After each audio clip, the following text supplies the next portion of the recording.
yo, bienvenue dans Backdoor, l'émission qui t'ouvre les portes des lieux emblématiques de la culture hip-hop belge. Et aujourd'hui, on visite pas une salle de concert, non, je pense que vous l'aurez remarqué, on est dans l'un des plus grands festivals d'Europe, les Ardentes. Ouais, c'est bon.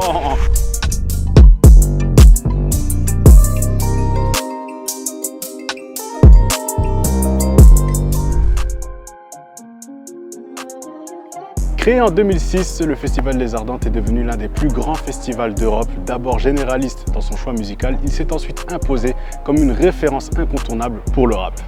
Aujourd'hui, ce sont plus de 200 000 festivaliers qui se retrouvent chaque été ici sous le site d'Eurocourt pour vivre 4 jours de concerts et d'expériences autour de la musique. Le Festival Les Ardentes s'articule sur 6 scènes, dont 2 main stage, Phoenix, Big Eye. On n'oublie pas Daoud qui est la seule scène couverte, et évidemment 4000 BPM, Casa Bacardi et aussi le Flying Fish. Depuis sa création, Les Ardentes ont accueilli des artistes comme Damso, Kendrick Lamar, Travis Scott ou encore Nicki Minaj. Et cette année, en 2026, Les Ardentes frappent encore plus fort avec des artistes comme Future, Aya Nakamura, j'en passe. Ça confirme une nouvelle fois le statut international du festival.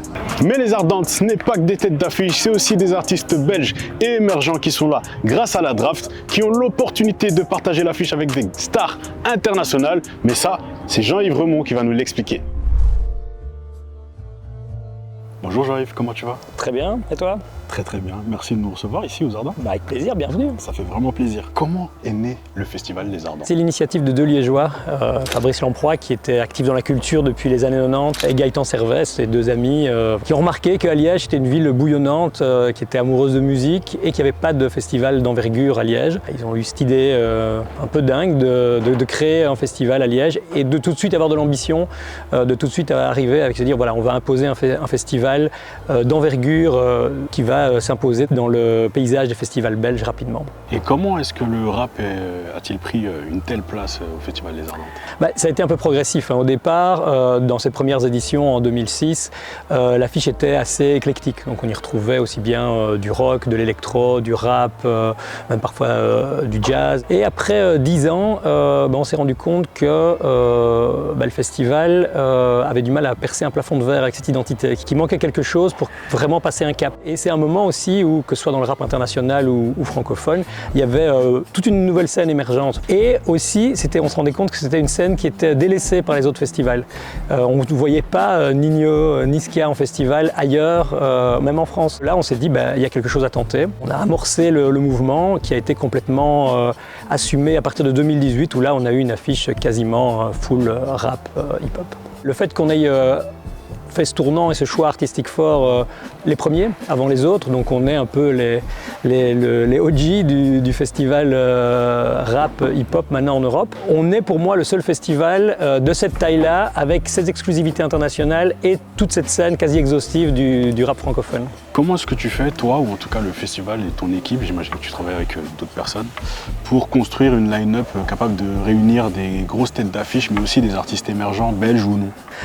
Moi, pendant des années, j'ai travaillé avec Fabrice Lamproie, donc, qui est un des 2 fondateurs du festival, et depuis quelques années, je travaille avec notre associé Max Méli, qui s'occupe notamment de Back in the Days. Donc ça nous permet d'avoir vraiment cette vision à la fois internationale et francophone, et vraiment d'avoir, de sentir les grosses têtes d'affiche. Donc on commence toujours par chercher les têtes d'affiche, les noms les plus exclusifs que les gens veulent voir, ceux qu'il va falloir discuter le plus longtemps, et puis on construit l'affiche avec le reste de l'actualité et les artistes émergents qu'on espère voir exploser avant le festival ou même après. Ce qui intéresse les médias comme le nôtre, c'est dans la line-up, c'est la draft, avec beaucoup d'artistes émergents belges. Comment est-ce que ça a été mis en place, la draft? Est-ce que ça a toujours existé dans la line-up des Ardentes? Quand est-ce que ça est arrivé et comment? Il y a eu pendant l'évolution du festival différentes formes de tremplin, on veut dire. Là, ce qu'on aime bien dans la draft, ce qu'on a essayé de faire, c'est d'être vraiment attentif à l'accompagnement. Oui, de les mettre en avant sur la scène des Ardentes, mais aussi que le projet ne s'arrête pas là. Donc voilà, pour nous, c'est important qu'il y ait une préparation avant le festival et qu'il y ait un suivi après aussi. C'est toujours des belles histoires comme ça de suivre les artistes de leur début à la grande scène. Ça veut dire aussi qu'on a repéré l'artiste au moment où on a pu voir quelque chose qui se passait. On a eu par exemple Théodora en 2023 qui jouait sur la plus petite scène du festival et aujourd'hui elle revient quasi en tête d'affiche. Donc oui, c'est toujours important. Est-ce qu'il y a une chose dans le Festival des Ardentes sur laquelle tu es vraiment très fier? c'est les 20 ans, donc forcément, je repense quand j'ai commencé à travailler et avant que le festival n'existe. Si on m'avait dit il y a 20 ans, dans 20 ans, tous ces artistes-là seront passés à Liège, dans ta ville, j'aurais dit tu te moques de moi, enfin, c'est pas possible, ça se passerait ailleurs, mais pas à Liège. Merci beaucoup à toi Jean-Yves. Merci. Petite dernière question, là, rien à voir au niveau foot, parce que je vois que tu as un maillot, un beau maillot. Tu penses que qui va gagner la Coupe du Monde? La Coupe du Monde? La Belgique. Favori de Belgique. Bah oui. Merci beaucoup en tout cas Jean-Yves. On se retrouve dans un instant, je vais aller voir Golgoth, ici toujours au Festival des Ardentes. Let's go les gars. Mon gars, Golgoth, comment ça va ou quoi? Tranquille? Tranquillement, ça fait longtemps. Hein. Mais de ouf. Heureux de te retrouver ici aux Ardentes. Pareil. Dis-moi, est-ce que tu te souviens de la première fois que tu es venu ici, en tant que festivalier aux Ardentes? La première fois que je suis venu? Ouais, c'était en 2017.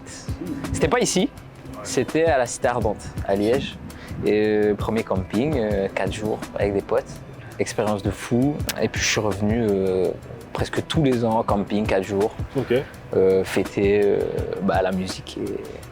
Et tu seras présent cette année aussi? Bien sûr. Camping? Pas camping, là. On a un peu vieilli, j'habite pas très loin, donc voilà, je voulais sûrement faire les trajets et profiter de mon lit. Est-ce que tu as un souvenir vraiment qui t'a marqué le plus en voyant un artiste en particulier ou pas du tout?